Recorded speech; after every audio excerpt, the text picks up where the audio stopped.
기대하는 마음으로 함께 선포하겠습니다. 하나님, 나의 기도를 들어주시옵소서. 응답하여 주시옵소서. 오늘도 역사하여 주시옵소서. 아멘. 우리 함께 기도하겠습니다. 하나님 아버지, 우리 사랑하는 성도님들의 이 고백이 오늘 이 아침 가운데도 나타나게 하여 주시옵소서. 주님 사모하고 주님 갈망하고 주님 붙잡는 마음으로 여기까지 피곤한 육신의 몸 이끌고 나아왔사오니 주께서 이들을 긍휼히 여기시고 불쌍히 여기시사 새 힘과 능력과 권세와 믿음으로 충만케 하시는 복된 이 아침이 되게 하여 주실 줄 믿습니다. 우리의 인생 가운데 들러붙어서 어떻게든 한 사람이라도 지옥 백성 만들려고, 실족하게 하려고, 무너지게 만들려고 역사하고 또 일하고 있는 모든 더러운 원수마귀의 세력들은 나사렛 예수 그리스도의 권세의 이름 앞에 떠나가게 하여 주옵시고, 기도하는 가운데 성령 받게 하여 주옵시고, 성령 받는 가운데 방언 터지게 하여 주옵시고, 은사 받게 하여 주옵시고, 영의 눈이 활짝 열리게 하여 주옵시고,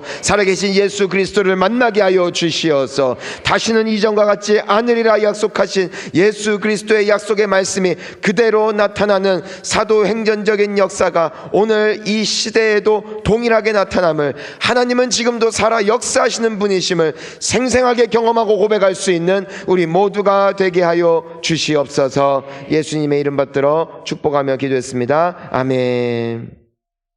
서로 인사합니다. 잘 오셨습니다.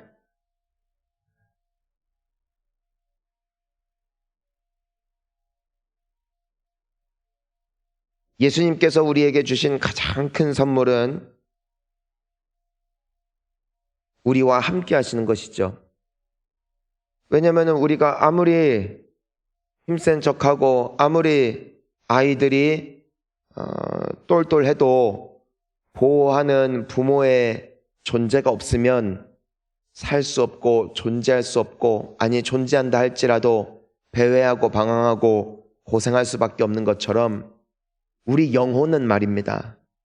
우리의 영적 아비 되시는, 좋은 아버지 되시는 주님 외에는 제대로 살아갈 수가 없음을 성경은 분명하게 말씀하고 있어요.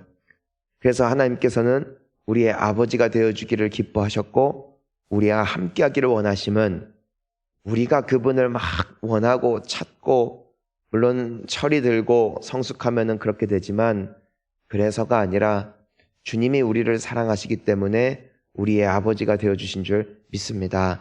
예수님께서 때문에 이 땅 가운데 육신의 몸을 입고 오셨을 때 참으로 제자들은, 그리고 예수님을 만난 수많은 사람들에게는 변화가 나타났고 기적이 나타났음을 우리가 봅니다. 하지만 예수님이 떠난 뒤에 말입니다. 예수님의 육신이 떠난 뒤에 말입니다. 우리에게 한 약속을 주시는데, 오직 성령이 너희에게 임하시면 너희가 권능을 받을 것이고 예루살렘과 온 유대와 사마리아와 땅끝까지 이르러 내 증인이 되리라고 약속을 하셨습니다.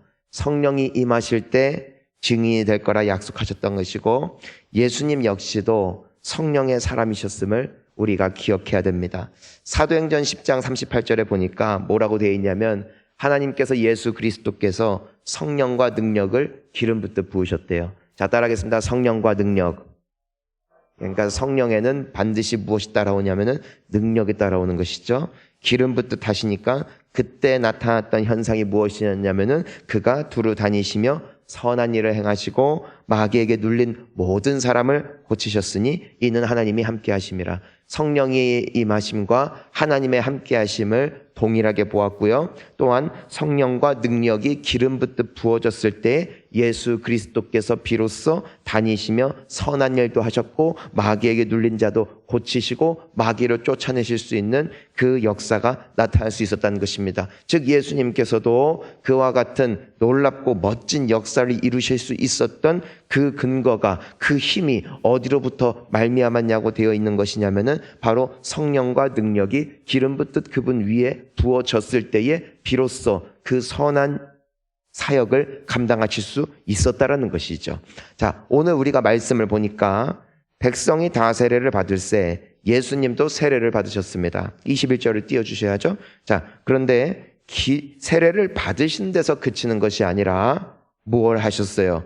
기도하실 때에, 그러니까 세례를 받으셨어요. 세례를 받았다는 것은 무엇이냐면은, 즉 우리의 신앙 고백이죠. 예수님, 당신이 나의 주이십니다. 하나님, 내가 이제 당신을 믿기로 결단했습니다. 나는 지금부터 당신의 자녀가 되었음을 내가 인정하고 모든 사람들 앞에서도 내가 그 사람으로서 증인이 되기를 원합니다 라는 결심과 또 헌신과 결단의 자리가 바로 이 세례의 자리 아니겠어요? 근데 거기서 받은 것이 아니라, 우리가 누가복음을 보면은 누가복음을 작성한 이 누가가 의사이기 때문에 굉장히 디테일합니다. 그냥 흘러가는 것이 아니라 하나하나 꼼꼼하게 하는 것이에요. 세례를 받으셨는 데서 그치는 것이 아니라 거기에 기도까지 하셨다는 것이요. 바로 그때에 하늘이 열리고, 22절을 보니까 뭐라고 되어 있습니까? 성령이 비둘기 같은 형체로 그의 위에 강림하시더니 하늘로부터 소리가 나기를 너는 내 사랑한 아들이라 내가 너를 기뻐하노라 하시니라. 아멘. 예수님의 인생은 성령 세례를 받으시기 이전과 이후로 나뉩니다. 근데 단순히 세례를 받았다는 사건 때문에 예수님의 사명이 시작됐거나 예수님께서 소명을 받으신 것이 아니라, 세례를 받으시고 기도하실 때에 성령이 임하시면서 그때부터 예수님께서는 자신의 어떤 생각과 자신의 마음을 따라 사시는 분이 아니라 이 직후로부터 어떤 인생이 시작됩니까? 성령께서 이끄시더라. 성령께서 이끄시는데 어디로 이끄시냐면은 광야로도 이끄시고, 때로는 사마리아로도 이끄시고, 때로는 갈릴리로도 이끄시고, 그 이후로는 성령께서 끌어가시는 인생, 성령의 능력이 임하시는 인생 때문에 예수님의 30살 이 세례를 받으시던 사건, 성령을 받으시던 사건 이전에는 우리에게 남아있는 기록이 거의 없어요. 그분께서 12살 되셨을 때에 성전에서 그 제사장들과 함께 대화를 나누면서 특별한 말씀을 하셨던 사건을 제외하고는 예수님에 대한 기록이 성경에는 남아있지 않습니다. 그분의 탄생 사건 외에 말입니다. 하지만 예수님의 사명, 예수님의 사역, 예수님으로 말미암아 나타났던 모든 기적이 시작되었던 것은 그분의 성령 세례를 받으신 이후라는 것을 우리가 볼 수 있게 되어지는 것이죠. 자, 우리가 제자들의 모습, 예수님의 제자들의 모습을 보더라도 그들의 삶은 성령을 받기 이전과 이후로 나뉘는 것을 보게 되어집니다. 우리가 잘 알다시피 그들은 오순절날 마가다락방에서 예수님께서 약속하신 성령을 간절히 기다리며 무엇을 했느냐면은 기도를 했습니다. 120여 명의 성도들이 함께 모여 간절히 기도했습니다. 우리가 이전에도 함께 나누었지만 예수님께서 승천하시는 것을 보았던 사람은 500명입니다. 내가 성령을 부을 것이다 약속을 받은 사람들도 500명입니다. 내가 반드시 다시 오리라 약속을 본 것도 다 500명입니다. 수많은 사람들이 들었지만 성령을 받아 능력을 받고 이 땅 가운데 하나님의 능력을 선포하고 하나님의 능력을 누리고 하나님의 능력을 함께 공유하며 살아갈 수 있었던 축복의 사람들은 단지 120명 뿐이었다는 것인데, 하나님께서 택하시고 선별하신 사람들이 성령을 받은 것이 아니라 예수님의 약속을 믿고 예루살렘에 머무르며 기도한 자들만이 성령을 받았는데 그들이 120명이었다는 것입니다. 즉 우리가 모두가 교회를 다니고 모두가 앉아있지만 모두가 성령을 받은 것은 아니라는 겁니다. 우리가 동일한 약속을 받지만 그 약속을 모두가 누리는 것도 아니더라는 것입니다. 약속은 믿고 따라갈 때 받는 것인 줄 믿습니다. 약속은 믿고 주님을 신뢰하고 그 약속의 말씀대로 주님 앞에 기도하는 가운데 성령의 능력과 은사와 축복을 받는 것이지, 내가 듣고 안다고 해서 누리는 것이 결단코 아니더라는 것입니다. 자, 우리가 그런데 하나님을 믿느냐, 성령을 받았느냐, 성령 세례를 경험한 적이 있느냐? 아마 모두가 그렇다라고 할 것입니다. 수련회를 통해서든 부흥회를 통해서든 혹은 예배를 통해서 성령의 기름 부으심을 한 번씩 경험했던 다 경험이 있으니까 우리가 이 새벽에도 나와 하나님 앞에 부르짖는 줄 믿습니다. 하지만 우리가 성경을 또 보니까 예수님의 성령 사건은 오늘 이 말씀에 국한된 것이 아니었다는 것입니다. 그분은 습관을 따라 기도하셨다는 것이고, 사도행전에 보니까 제자들 역시도 오순절날 마가 다락방에서 성령 세례를 받은 이후에도 수차례 하나님 앞에, 위기 앞에, 여러 어려움 앞에 간절히 기도하는 중에 응답받았을 뿐 아니라 성령이 다시 한번 기름 붓듯 부어짐으로써 땅이 흔들리고 그들이 성령에 충만하여 나아가 담대하게 하나님의 말씀을 전했다는 기록들이 성경에는 끊임없이 기록되어져 있는 것이에요. 즉 성령 사건이라는 것은 일시적인 사건으로 그친 것이 아니라 그 이후로도 그분을 구하고 바라고 간절히 사모하는 가운데 끊임없이 기름 부어짐으로써 마치 자동차가 기름을 넣더라도 일정 시간 가면은 끝나요. 기름을 다 쓴다고요. 성령 세례가 부어진다 할지라도 그 능력이 평생 가는 것이 아니에요. 때에 따라 도우시는 하나님의 도우심으로 말미암아 우리는 살아가는 줄 믿습니다. 하루에 삼시세끼를 먹어야 우리의 육신이 유지가 되어지는 것처럼 우리가 때에 따라 양식이 들어가야 나의 몸이 살 수 있는 것처럼 나의 영은 오직 성령님의 은사와 능력을 통하여서 다시금 소생하고 새 사람이 되어지는 줄 믿습니다. 그러니까 우리가 만약에 힘이 빠지고 교회를 다니고 내가 예배도 드리고 있는데 어느샌가 과거의 나처럼 돌아가고 어느샌가 믿음과 확신도 없어지고 어느샌가 내가 짓눌리고 여러 생각, 여러 걱정과 두려움이 나를 이끌고 있는 삶을 살아가고 있다면은 내가 교회를 잘못 다니고 있는가? 내가 예배를 잘못 드리고 있는가? 내가 기도를 잘못하고 있는가? 라는 생각을 하기 이전에 나에게는 성령님이 필요합니다. 마가복음 16장 18절에 이렇게 기록이 되어서 19절까지 믿는 자들에게는 이런 표적이 따른대요. 믿는 자들에게는 어떤 표적이 따르냐면은 곧 그들이 예수의 이름으로 귀신을 쫓아내고 새 방언을 말하고 뱀을 집어 올리며 무슨 독을 마실지라도 해를 받지 아니하며 병든 사람에게 손을 얹은즉 나리라 하셨다는 것이에요. 자, 성령께서 임하시면 말입니다. 그러니까 믿는 자라는 무엇인 것입니까? 뭘 믿느냐는 거예요. 뭘 믿느냐는 것이에요. 많은 사람들이 무엇을 믿냐면은 나도 이제는 성도가 되었고 나도 이제는 교회를 다니는 사람이고 나도 이제는 집사가 됐고 권사가 됐고 장로가 됐고 목사가 되었으니까 내가 이게 착하고 신실하고 성실하게 좋은 크리스천이 돼야지. 이것이 거짓 믿음이라는 것입니다.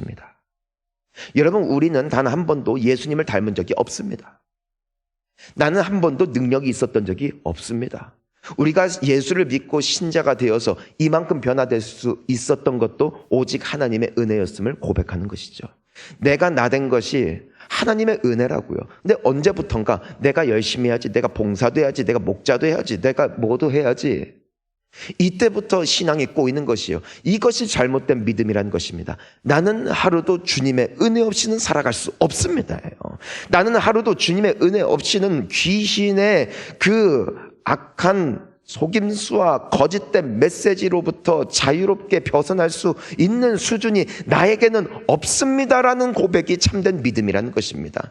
나는 주님 안에 있어야만 모든 것을 감당할 수 있지, 주님 밖에 있으면 난 여전히 형편없고 아무것도 할 수 없는 인생입니다라는 것을 빨리 인정하는 것이 좋은 믿음이라는 것입니다. 제자들이 왜 기도를 하지 않았습니까? 예수님이 옆에 있으니까. 예수님이 옆에 있으니까 괜찮을 거라고 생각하고 예수님을 보면서 살다 보니까 어느샌가 내가 예수인 줄 아는 거예요. 저분의 능력이 나의 능력이라고 착각을 한 것이에요. 옆에 사람들, 성령 충만한 사람들이 행복하고 기쁨이 넘치고 교회를 다니면서도 여러 가지 선한 영향력을 끼치는 사람들을 보면서 나도 저렇게 살아야지 하는 때부터 자빠진다는 것이에요. 나도 저렇게 살아야지 해서 될 수 있다면 왜 예수님이 필요해요? 왜 성령님이 필요해요? 노력하고 열심히 하면 되지. 욕하지 말아야지, 미워하지 말아야지, 정죄하지 말아야지 라는 결단이 나를 그렇게 만들 수 있다면, 행복해야지, 불행해하지 말아야지, 두려워하지 말아야지 라는 결단이 나를 그렇게 만들 수 있다면 기도가 필요한 사람이 세상에 누가 있겠냐는 것이에요. 결론이 있습니다. 그렇게 할 수 없기에 우리를 도우시기 위하여 보혜사 성령 하나님을 예수 그리스도께서 약속해 주셨다는 것이고, 그분의 이름에 힘입어 우리는 여전히 살아 숨쉴 수 있음을 고백하는 것, 이것이 믿음입니다. 때문에 믿는 자들에게는 이런 표적이 따른다라는 것은 내가 단순히 예수님의 살아계심을 믿습니다, 그분이 나를 위해서 죽으셨음을 믿습니다라는 믿음에서 그치는 것이 아니라 나는 그분 없이는 살 수가 없습니다, 그분의 도우심 없이는 나는 아무것도 할 수 없습니다라는 확실한 믿음 때문에 그분에게 엎드려서 부르짖고 간절히 기도하는 자들, 믿음의 사람들 말입니다.